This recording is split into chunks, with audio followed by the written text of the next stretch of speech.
Hey folks, welcome back to Let's Play Wario Land. I'm your host TPC Gamer, and everything either is or is not ice cream. No, I didn't think it was funny either, but it was on BuzzFeed, and all my friends are just killing themselves over it, so... I don't know, maybe it's in their delivery. This is Parsley Woods, and it's the land of ghosts. And giant spiky ball traps, apparently. It's going to be an interesting one, because the ghosts in this game flicker like crazy, so I don't know how well they're going to show up in these videos. Oh, there's one right there! So... yes, if you see like weird bug-eyed things just popping into existence out of nowhere, that's probably what that is. It's alright though, the ghosts aren't as resilient as their Mario Land counterparts. Like, you can't burn them, but you can jump on them. Can you throw them into stuff? Okay, no you can't, getting out of there. Non-corporeality has its benefits, I see. Okay, and you can't kill the boulders of your own volition, you have to run them into a wall. Always good to know. You know, I wonder if this place is, in any way, related to Aokigahara Forest? Otherwise known as the Sea of Trees?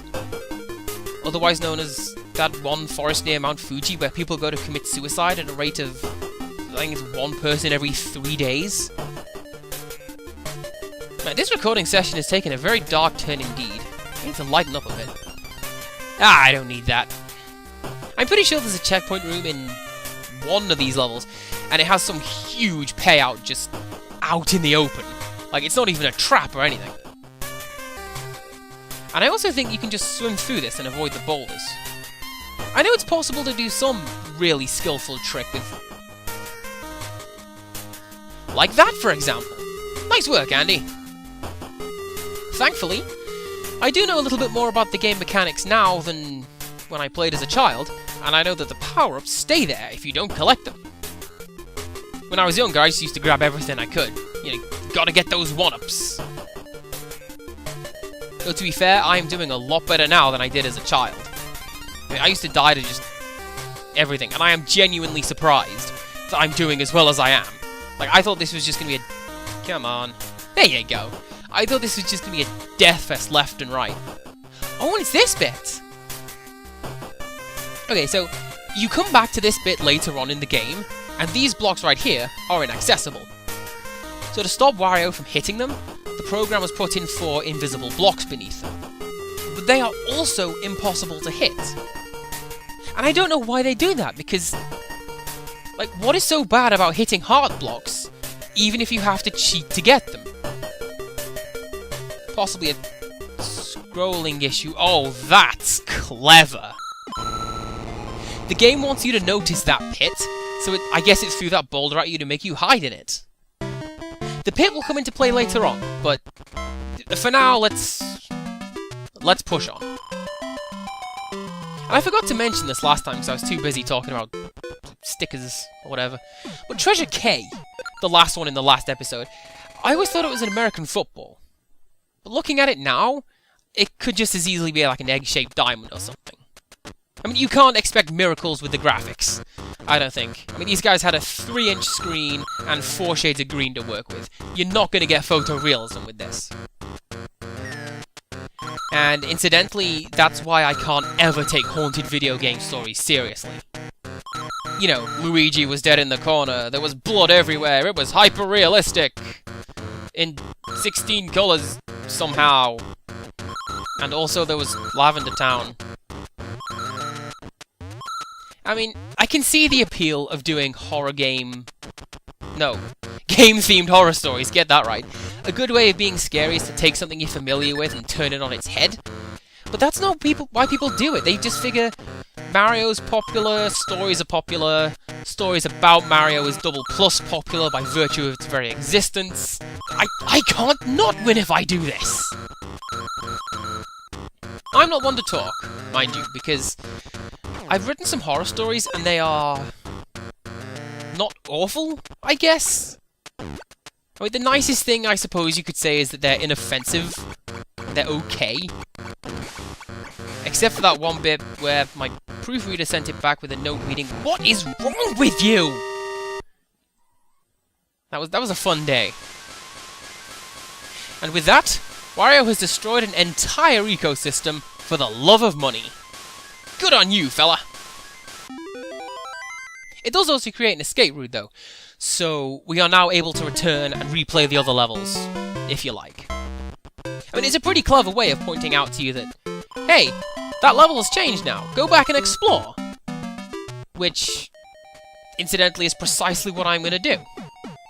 I'm pretty sure I know what the next stage is, and I love the next stage, but we'll do that in a short while, because for now, I'm going back to the first stage to take a brand new look at it. Oh, we have the good music this time. I'm pretty glad, because I'm kind of running out of decent music to edit into the background. Now, the ghosts have gone from this stage, and they've been replaced with these parrot guys. I always called them Polly when I was younger, because, you know, parrots, they're called Polly. It's not racial profiling, shut up! Oh, and that jet trick, it's something the game doesn't tell you that you can do, but it's an absolute lifesaver in this world. Oh, jeez! There's a stage that seems to be specifically designed to let you pick up the key while flying, but we'll come to that when we come to it. If I remember where it is. The key is also designed to be a ranged projectile, which is really good, especially against projectile-based enemies. Also, I'm convinced that the only reason we got this star was to help us escape from that spike trap, because there's not really very many enemies to profit off of right about now. I'm not going to pick a fight with you. You can hang out. You're a cool guy. I think I do well not to pick many fights in general in this stage. Whoa, whoa, whoa, whoa! Whoa, what's that? Come on, analog stick. Anyway, I think I would do well not to pick fights because the treasure door is right at the end. And you have to keep your power up until you get there, and yes! That's the trick I was thinking of. I knew there was some skillful way to pick up those coins. Oh, this doesn't look good. Can I... No, I can't! That was not my smartest move. Okay, what's in here? Do you power up? Alright, Star, you would have been really handy like 10 seconds ago. You're really, really bad at this. Oh, would you look at that? It's the key door. Oh, incidentally, the blocks that you can't get are just over there to the left. Alright, how far back is that power-up? It's like half a stage away. And you're not going to give me any more, are you, game?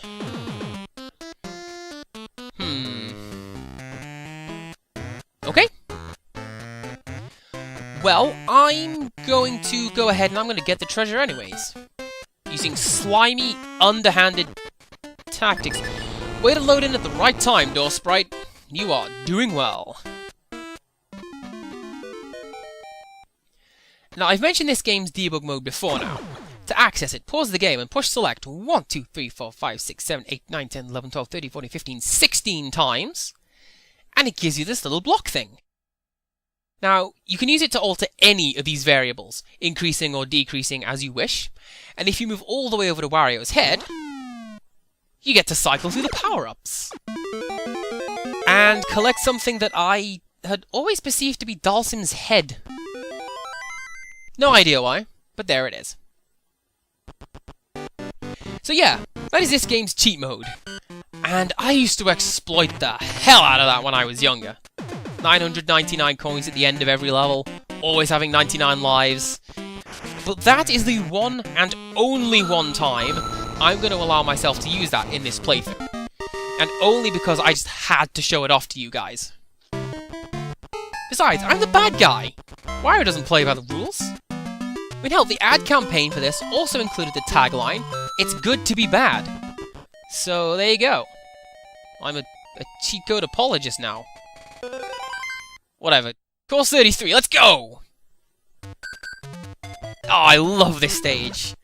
Primarily because... just listen to that jaunty ragtime music. Aww. You're a jerk, Goomba. But I am a bigger man than you. Literally, so you get to live. But I don't think I mentioned this. The little white ones are wandering goons. These ones are pirate goons. I think they're meant to be related to the Goomba family of enemies, but... whatever, who knows? I do know that I'm on a train! Which, to be fair, right, is really good justification for having an automatic scrolling section. I mean, much better than an encroaching wall of lava from Stove Canyon, I tell you what. But it's scrolling to the left, which automatically puts you ill at ease. So... I mean, that's very... whoa, jeez! Easy now. It's not great when the game forces you to do platforming, and I do really badly at it. I mean, it doesn't fill me with confidence in my abilities, and it retroactively drains any hype I may have had for how well I have done. Oh, and I don't know if you saw, Wario's momentum is relative to the screen, not the railway cart. So if I jump straight up, the cart will leave me behind. It's another little touch that means you have to pay attention to what you're doing. And I'm not gonna take the dragon hat. I mean, frankly, I feel more confident having the safety net with a bunny hat. Which is weird, because I mean, it's almost functionally useless in this level. Although with that said, you can fly against the edge of the screen. I mean, you forget which scrolling stage I used to do that in, but I did. And it was great. Now this minecart thing moves as soon as you stand on it, so you'll want to get it positioned as far to the right as you can. Or at least that's what I always do anyway. Sometimes I'd go on it as soon as it popped onto the screen, it'd be like playing challenge mode or something. This is the exact opposite of playing a challenge mode, by the way. Like, forget you, coins. Doing that, I'm staying alive, thank you very much. Oh, whoa. The walls look like they are melting. Seriously, it's like... don't look at vertical lines after staring at horizontal scrolling for so long. But that's okay, because we're outside now, and it's the end of the level. Yeah, it's always weird to me that they left this one open, but...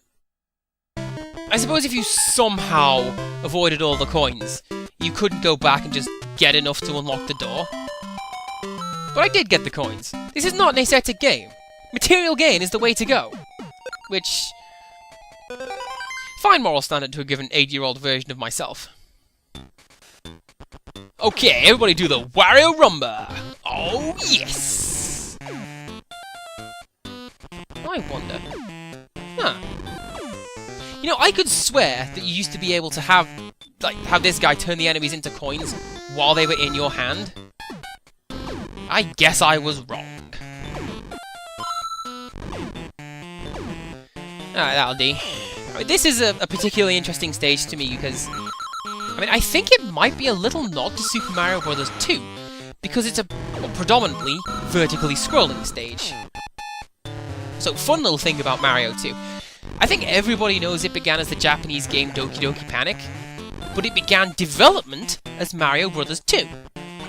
Like, Nintendo wanted to see if vertical scrolling would work as well as horizontal scrolling like the first game, and they figured it wouldn't be as popular, so they just slapped some licensed characters on it and released it as something else.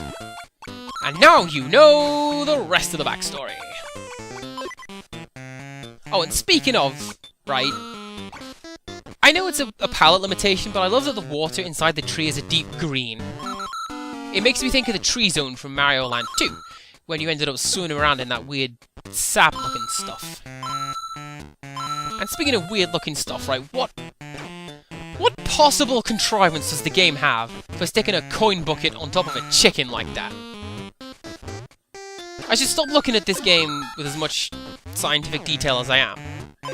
Again, especially not after the tidal wave of lava we already saw. I mean, not to go into too much detail about that, because this episode's already been pretty grim, but... you know that one bit from Scanners? It's basically that. Now this bit is less depressing, because I'm pretty sure there's a treasure chest here. Or not? Maybe it is depressing as I thought.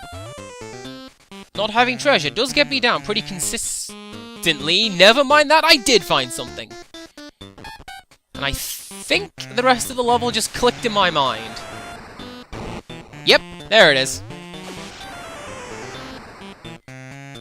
Okay, you see how we landed exactly on the door, just right. I mean, they had to have planned for you to reach this point with the air dash, right? Incidentally, I really like this treasure room. Like, just being able to see for miles and miles is wonderful. Even though it makes zero sense to have a door in the middle of the open air like that. And I got a catcher's mitt. Appropriate that the game made cheering noises when I got it.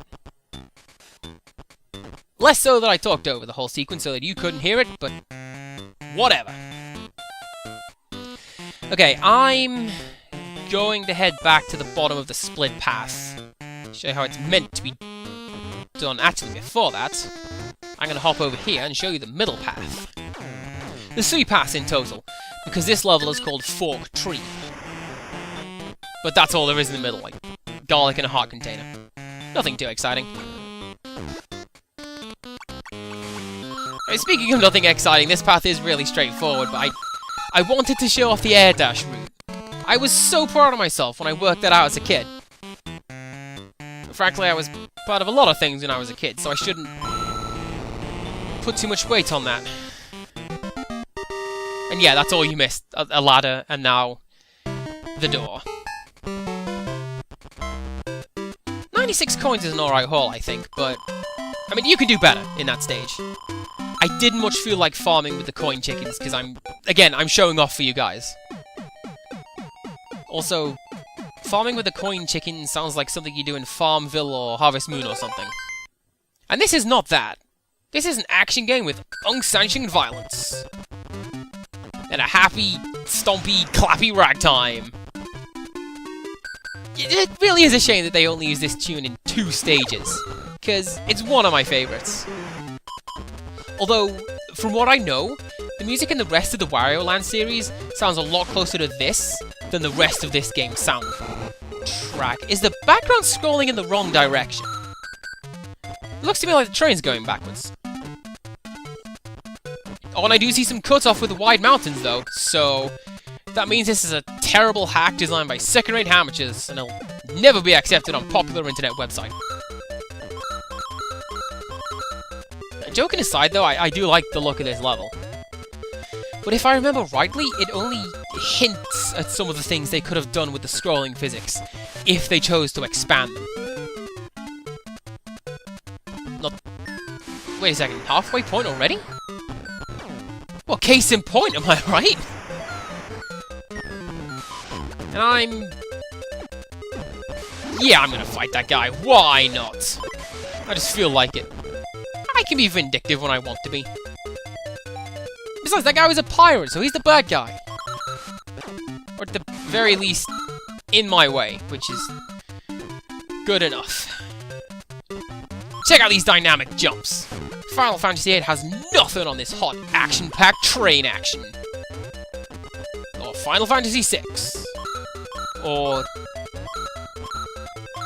trying my best to think of another game featuring a train sequence, and I really can't. Silent Hill 3. How could I forget Silent Hill 3? In the shadow of Silent Hill 2? Very easily. You know, I was saying to some of my friends the other day, one of my dream jobs would be to work on a Silent Hill game. Just some capacity, I don't care, but I know that I would fractally screw it up if I did. I don't know how, specifically. I just know that I'd get it wrong by trying to edit the formula. Related to that, I'm playing through Fatal Frame 2 Remake on the Wii. About 5 minutes in, I got to thinking, yep, this was made by a Western developer. I mean, it's obvious.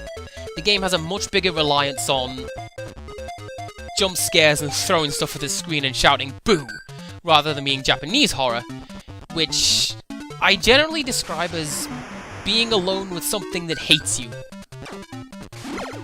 Okay, I am so glad to be out of that room.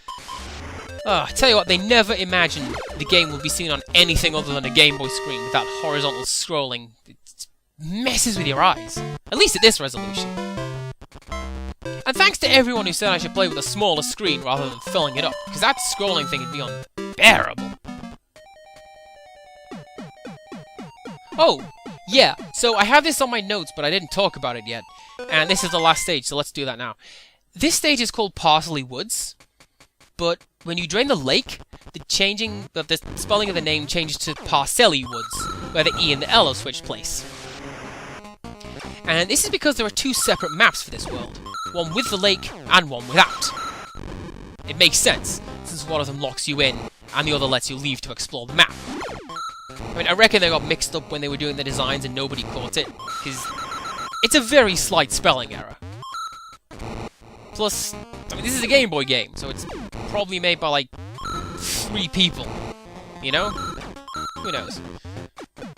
Maybe I'm thinking of the CPC. Oh, and I see you, giant box!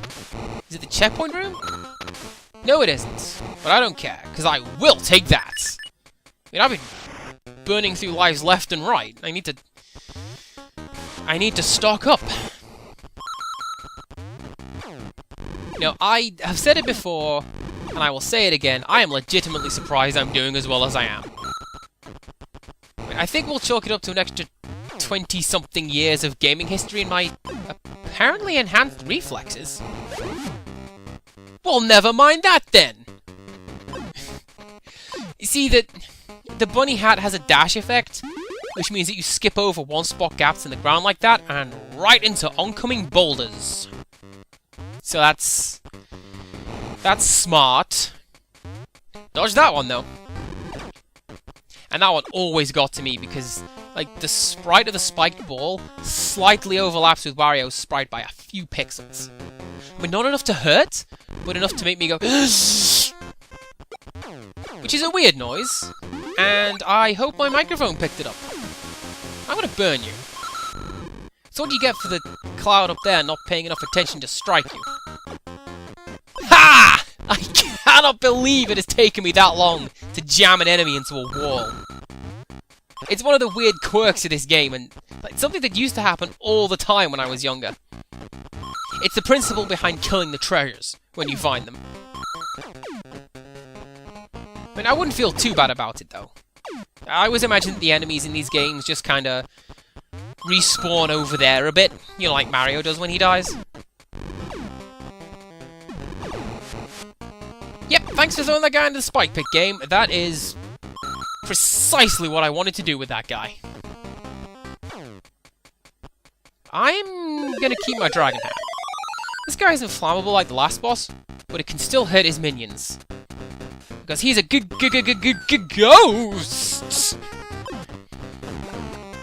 Alright, so this guy is called Zenisuke, which translates to I like coins. And he's much the same as the last boss, in that he summons minions, and you have to use those to hit him. Now, if you touch him, you get frozen in place. I guess it makes Wario too scared to move or something. And I do not remember him being that easy. This boss and the final boss always gave me the most grief, so how am I able to do you first time now? Not that I'm complaining, but look at that hole! It's better than friggin' Stove Canyon. And I am not good at gamble or anything, because I'm quite happy with what I have. Now, it's at this point that the game takes a turn for the bizarre.